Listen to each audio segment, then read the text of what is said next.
Hi friends, ఎలా ఉన్నారు? బాగున్నారా? ఈ రోజు నుంచి నేను మనసులో ఉన్న మాట మీ అందరికీ పంచుకోవాలనిపిస్తుంది. ఎందుకంటే ఇంతవరకు ఎప్పుడు నేను సోషల్ మీడియాకి వచ్చింది లేదు, కానీ నా మనసులో ఉన్న మాట మీ అందరితో పంచుకోవాలనిపిస్తుందని ఈ వీడియో తీస్తున్నాను.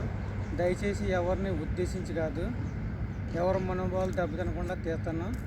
ఒకవేళ ఎవరో అన్న మనసు బాధపెడుతుంటే క్షమించండి.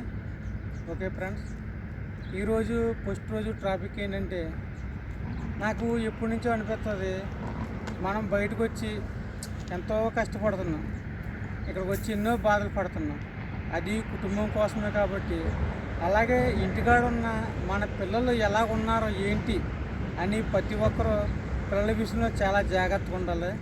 ఎందుకంటే ఈ రోజులు బాగోలేదు. మన పిల్లలకి ప్రతిరోజు ఇప్పుడు హిందువులైతే దేవుడి విషయంలో ఎలా ఉండాలి ఏంటి, అలాగే ముస్లింలు అయితే దేవుడి విషయంలో ఎలా ఉండాలి ఏంటి, అలాగే క్రిస్టియన్స్ అంటే దేవుడి విషయంలో ఎలా ఉండాలి ఏంటి, ప్రతి ఒక్కరూ తమ పిల్లలకి ప్రతిదీ నేర్పాలి. ఇలా ఉండాలమ్మా, అలా ఉండాలని ప్రతిదీ చెప్పాలి. అంతేగాని ఏదో స్కూల్ పంపేస్తున్నాం కదా, వచ్చేస్తున్నారు కదా అన్నట్టు కాకుండా ప్రతి ఒక్కరు ఈ రోజులు బాగోలేదు. దేవుని విషయంలో మట్టుకు చాలా జాగ్రత్తగా పెంచాలి. అదేవిధంగా మన సమాజంలో ఎలా ఉండాలి, ఎలా బతకాలి అని పిల్లలకి ప్రతి ఒక్కరు నేర్పాలి. ఇక్కడికి వచ్చి ప్రతి ఒక్కరు ఏదో దేశం, మన ఇండియాలో ప్రతి ఒక్కరు ప్రతి కంట్రీలో ఉన్నారు, ప్రతి కంట్రీలో ఉన్నారు. అంటే మన ఇండియా అంతమంది ప్రతి కంట్రీకి వచ్చి పని చేసుకుంటున్నారు, కానీ అంత గ్రోతేజ్ మన ఇండియాలో ఉంది. కానీ ఎవరి కోసం పని చేసుకున్నారు? మన కుటుంబం కోసమే కదా మనం పని చేసుకునేది.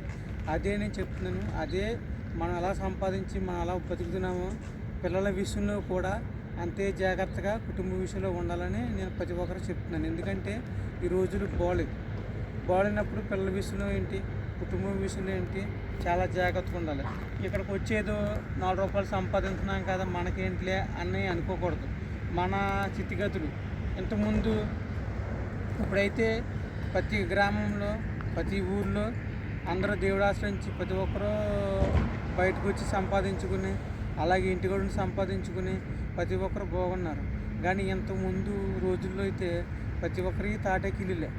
కానీ ఆ రోజులే బాగుండి, ఎందుకంటే ప్రతి ఒక్కరూ వాళ్ళ ఇంట్లో కూర వండుకుంటే ఒకే చోట కూర్చుని నీ ఇంట్లో ఏం కూరరా, నా ఇంట్లో ఏం కూరరా అని అందరూ ఒకే దిక్కునే ఒకరి కూర వేసుకుని తినేవాళ్ళు.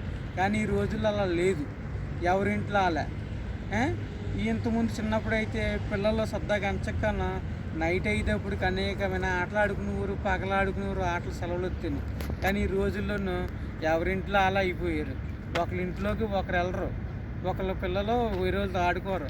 కానీ రోజులు అలా మారిపోయినాయి. ఎందుకంటే ఈ రోజులు బట్టి మన చిన్నప్పుడు మన పేరెంట్స్, మన తల్లిదండ్రులు మన వదిలిపెట్టి పనిలోకి వెళ్ళిపోతే, కానీ ఆ మట్టి ఇంట్లో ఉండి ఆ మట్టి వాసన, ఆ మట్టి తింటా ఆ రోజులే వేరు.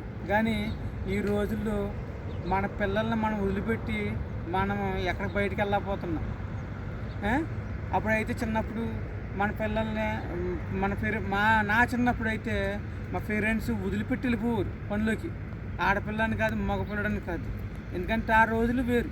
కానీ ఈ రోజుల్లో ఎక్కడ భద్రత లేదు. అందుకని మీకు అందరికీ చెప్తున్నాను, పిల్లల విషయంలో చాలా జాగ్రత్తగా ఉండే. నాకైతే ఆ రోజులే బాగా నచ్చినాయి. ఒకవేళ మీకు కూడా ఆ రోజులు నచ్చుంటే నాకు కామెంట్ చేయండి. Okay, bye friends. నేను ఏం చెప్పాలనుకుంటున్నానంటే, ఇంకో విషయము, చదువు చాలా నేర్పుతుంది. చదువు ఇచ్చిన జ్ఞానము ఏది అవ్వదు. ప్రతి ఒక్క పేరెంట్స్ పిల్లల విషయంలో మట్టుకి చదువు చాలా ఇంపార్టెంట్. వాళ్ళకి ఈ రోజుల్లో మనం ఆస్తుల అవసరం వద్దు, ఏమీ అవసరం వద్దు. జస్ట్ వాళ్ళకి మంచి ఎడ్యుకేషన్ ఇవ్వాలి. ఎందుకంటే చదువు చాలా ఇంపార్టెంట్. ఎందుకు చెప్తున్నానంటే, చదువు వల్లనే మనం పిల్లలు దేనికన్నా ముందుకెళ్తారు. చదువు ఉంటే వాళ్ళ కాళ్ళ మీద వాళ్ళు నిలబడతారు. చదువు లేదనుకో వాళ్ళు ఎందుకు పనికిరారు. అందుకనే చదువు ఎందుకు ఇంపార్టెంట్ అంటున్నానంటే, చూస్తున్నా మాలాంటి చదువు లేని వాళ్ళు ఎంత బాధపడుతున్నాము. మా బతుకులు, మా పరిస్థితులు ఇలాగైనాయి కదా, మా పిల్లల పరిస్థితి ఈ రకంగా అవ్వకూడదని ప్రతి ఒక్కరు పిల్లల్ని చదివించాలి. ఎందుకంటే ఇప్పుడు మేము ఉన్నామనుకో, ఇక్కడ డ్రైవర్ కింద పని చేస్తున్నాం గల్ఫ్లోని. మేము ఎంత కష్టపడుతున్నామో మాకు తెలుసు. అది చదువు లేకపోవడం వల్ల. అదే మన పిల్లలు ఇదే పరిస్థితి మనకు రాకూడదు అని ప్రతి ఒక్క పేరెంట్స్ కంపల్సరీగా అనుకుని పిల్లలకి మంచి ఎడ్యుకేషన్ అవ్వండి. మీరు చేసేదల్లా ఒకటే, ప్రతి ఒక్కరు తెలుసు, అయినా నా మనసులో ఉన్న మాట మీతో పంచుకోవాలని చెప్తున్నాను ప్రతి ఒక్కరు. కానీ ఈ గల్ఫ్ దేశంలో అనేక మంది అనేక రకాలుగా డబ్బుల విషయంలో చాలా వేస్ట్ చేస్తున్నారు. నేను చాలామంది చూస్తున్నాను. ఒక్కోళ్ళు 20 సంవత్సరాల సర్వీస్ అంటున్నారు, ఒక్కోళ్ళు 30 సంవత్సరాల సర్వీస్ అంటున్నారు. అంటే వాళ్ళ లైఫ్ ఇక్కడ సగం పైన అయిపోయింది. వాళ్ళకి ఇంటికాడ ఏమీ లేదు. పిల్లల్ని ఎలా పెరుగుతున్నారో, పేరెంట్స్ ఎలా ఉంటున్నారో, లేకపోతే ఇంటికాడ ఒక ఫంక్షన్, ఒక పెళ్ళి, ఒక పండగ వాతావరణం ఏ వచ్చినా ప్రతిదీ మిస్ అయిపోయి ఇక్కడ పొద్దున్నే లేచి నైట్ పడుకుని దాకా కష్టపడతారు. కానీ మీరు కష్టపడేది ఎందుకోసము? మీ పిల్లల కోసము, మీ యొక్క జీవితం కోసం, భవిష్యత్తు కోసం. అదే చెప్తున్నాను నేను. మీరు ఎలా జీతం వస్తే అలా వేస్ట్ చేయకుండా మీరు దాన్ని సేవ్ చేసుకోండి.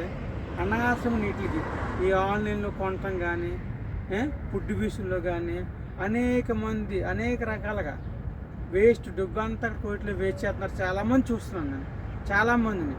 అది తెలుసుకొని నేను ఎక్కడికైనా వెళ్ళినప్పుడు నేను 2 సంవత్సరాల సర్వీసు అలాగే ఇప్పటికి అప్పుడు ఉన్నాయి, ఇల్లు కట్టలేదు, అనేక బాధలు అనేక మంది డ్రైవర్లు నాతో పంచుకుంటారు.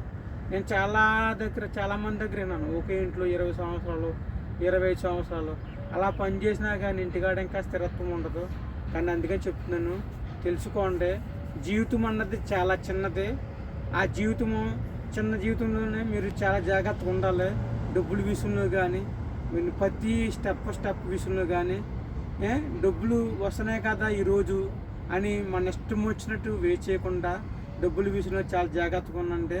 మనం ఎంతో కష్టపడితే కానీ డబ్బులు రావట్లేదు. మనం ఇక్కడ పనిచేస్తున్నాం కాబట్టి ఆ డబ్బుల విలువ తెలుసుకోండి.